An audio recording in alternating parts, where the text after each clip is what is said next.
What's going on, guys? It's GBP baby. Welcome back to another video. I hope everybody's doing well, and this is going to be a very quick video because honestly not much has changed in terms of my bias. So if you want to know my expectations and everything, do go and watch yesterday's video now, because yeah, nothing's changed. Like, if you remember in yesterday's video, I was saying if price still hasn't hit our discount target pretty much by non-farm payroll, I expect us to target that on the back of it, and you can see how they're holding price in very strong consolidation. So my bias hasn't changed at all, honestly. A lot of back and forth price action. It'll be interesting to see if we can tap into that, but again, I don't trade non-farm payrolls, so if anything, I think Thursday and Friday will be the days to be trading. So yeah, it'll be interesting to see how price delivers tomorrow.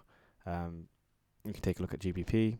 You can see GBP dropped lower. I was expecting us to run the buy side, but we're running. This is a bullish order block which we're currently trading in, and I'm not too keen on how much time we're spending within it, which isn't ideal.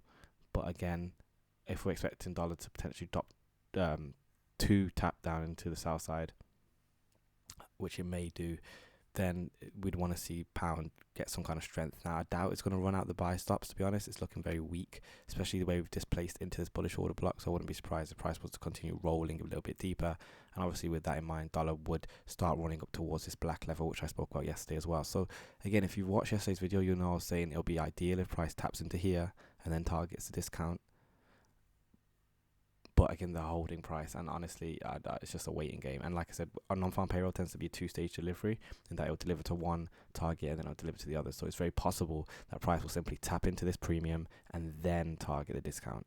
And that's the same way we've got to look at GBP. It's very possible that we may come down into this remember, we're in a bullish order block, use the discount, and then maybe potentially target the buy side later. But honestly, yeah, my bias pretty much hasn't changed. Euro, again, clear, holding consolidation, hit the 50% level. Remember in yesterday's video I spoke about this.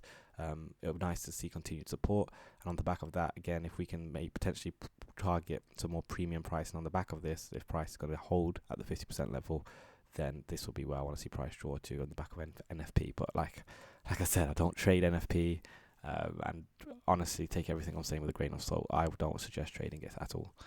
But that's going to be everything, guys. Very quick video. I just wanted to let you know not much has changed. My price pretty much remains the same. I know exactly where my targets are. They're holding price here. I haven't traded to my targets, especially not on dollar, as in they've held dollar. Remember, my targets are here and here.